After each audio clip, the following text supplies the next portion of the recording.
In 1988, a young Scot was named Rookie of the Year on the European Tour. Colin Montgomerie won his first title the following season, and a quarter of a century on, will be making his 600th Tour appearance this week.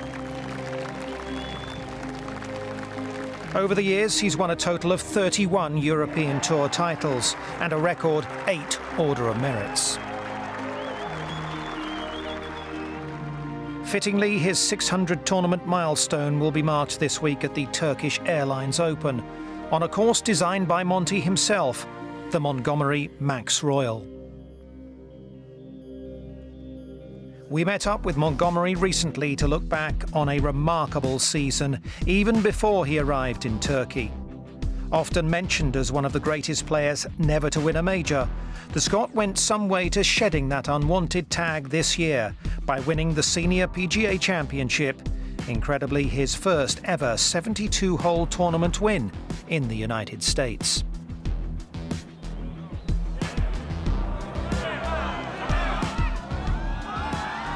I won the World Match Play, but that didn't count as obviously a 72-hole event, and so this was my first 72-hole stroke play event that I'd won in America. I'd been close a few times, a few playoffs, but this was the first one, and it, you know, you've got this putt. It was a very, very short putt at the last. It was only an inch or two. I'd putted down and hold it, and as you pick the ball out the hole, you think, wow, that's it. I've done something here for the first time in my career at 51 years old. Amazing and delighted. And I'd beaten 155 of the best 50-year-olds in the world, and when you do that, you really feel good about yourself. The self-esteem is massive, and it's a real great feeling, and I've really taken to it. The American crowd have taken to me, I've taken to them. I'm just very happy. You can see that. That Senior PGA victory was followed by another triumph at the US Senior Open at Oak Tree National. Having endured the disappointment of 5 runner-up finishes at major championships during his career, it was an unexpected thrill to claim 2 senior majors in the same year. You wait 22 years since 1992 Pebble Beach, where I thought I'd won the US Open. So you wait 22 years for a bus and 2 turn up at the one time. You know, it's amazing. So great. I mean, to win a US PGA event and then to win a USGA event in the US Open is thrilling. And to beat the competition that is out there is most gratifying. So it's super to come out on top a couple of times, especially major championships. And tournaments that felt like majors. Coming down the last hole of the US Open really did feel like a major championship, and it's great to have that feeling again, and that's why I'm doing it. I'm doing it for that feel, for that competitive feel that one had 20 years ago. So it's great. I really am loving it. Monty finished second at the Senior British Open and then proved he can still compete with the youngsters by making the cut at the US PGA Championship.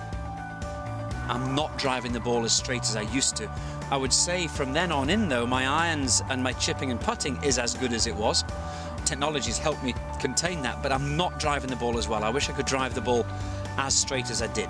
That's the one thing that's gone. I think, like everybody, I think I'm hitting the ball a little bit too hard, maybe off the tee or something to gain more distance, but I need to hit more fairways. Hit more fairways, I could do better, but right now I'm very happy with the rest of it, I must admit. Monty will be as motivated as ever on the course this week, but his other activities take up more and more of his time. The Montgomerie Max Royal is one among many course designs around the world, which the Scot is involved in. Very fortunate that within my career, I've played the best courses, and you do learn. Of course you do. You learn from the great designers of the day, the designers that have stood the test of time too. When it carries your name, it is very special, and you have to pinch yourself sometimes to think, wow, this is okay, you know? Yeah.